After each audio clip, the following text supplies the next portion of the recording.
Right intention. So right intention has three parts to it, which is non-attachment, compassion, and loving kindness. So loving kindness. Loving kindness is what people think about when they first start thinking about Buddhist and Buddhism. People who walk around in robes, maybe putting nickels in people's parking meters, for example, random acts of kindness, and that's true. That's not necessarily true for all Buddhists, but that is a practice of loving kindness.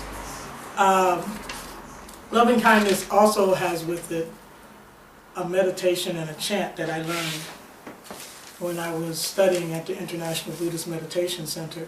It's one of my favorite chants. I learned several while studying there. But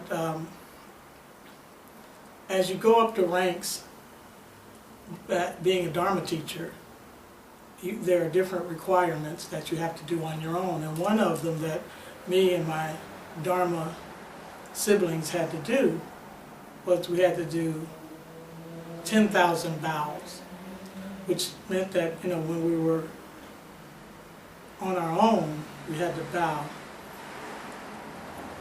over the course of a month, enough to make up 10,000, which, if you ask a lot of other Buddhist practitioners, they'll tell you that is not a lot. I actually know people who had to do 100,000 before they could go up in their ranks. So we did 10,000, and that was enough for us.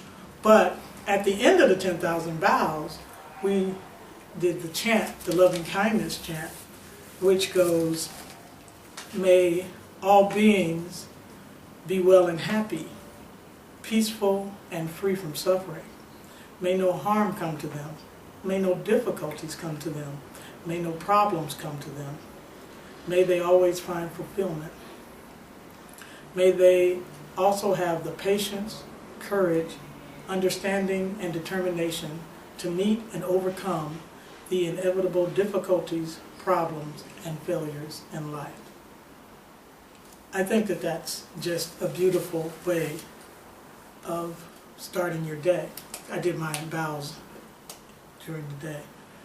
And when I was meditating furiously, as I like to say, which is not the best way to describe a meditation, but it's how I felt. I was sitting very still and very straight and fighting off my thoughts with all my might. But when I was doing that, every morning I would say this chant. And it really is quite a lovely way to start your day. So that's what loving kindness is. Pretty much the people you see on the street planting flowers in the alley, for example, those kinds of things are loving kindness. And they're practices, like everything that we're going to learn. These are all practices that we practice them. And as we do so, we become better at them. So the other section that we're going to talk to today is called compassion. And compassion and loving kindness are sometimes said as if they are the same things. And they're close. The difference between compassion and loving kindness is one extra step.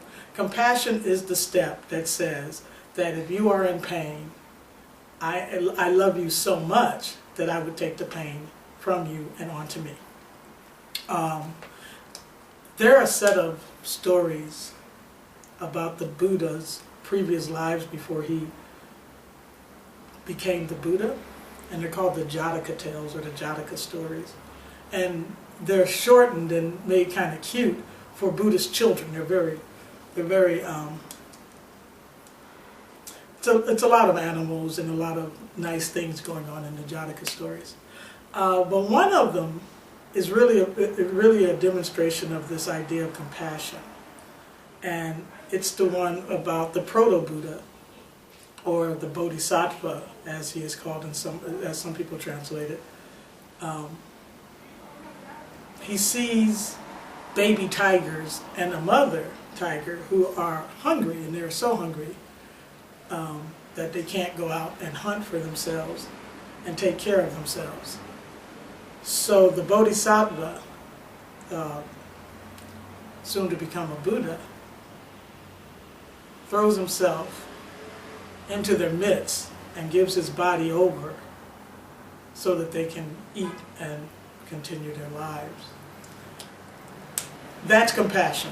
That's compassion by a person who was on his way to becoming the Buddha.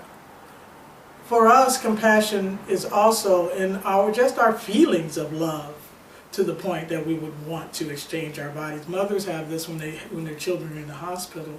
You see this all the time. Mothers would easily, gladly trade places with their children. And we have this. I mean, even when we're not looking at our children, when you see an old lady stumble, for example, everybody leans forward and wants to help her. That's compassion too. It's compassion in that our immediate reaction is to save her at any cost. It's the second thing that turns it from compassion, to something else, and that is, oh, I don't want to fall. But as long as we are in that motion of, I will fall to keep you from falling, that's compassion. And this too is a practice. It is something that we can practice simply through letting our feelings of overwhelming love overwhelm us. When we see puppies, for example, and the smile, and we want to giggle, but that's not cool or whatever, go ahead and giggle, go ahead and smile, go ahead and feel a love that comes from just being in the world. And that's the practice. This is Kente Wisdom. I'm Kathy Halili Akoma, and tomorrow we'll continue with the Eightfold Path. Thank you.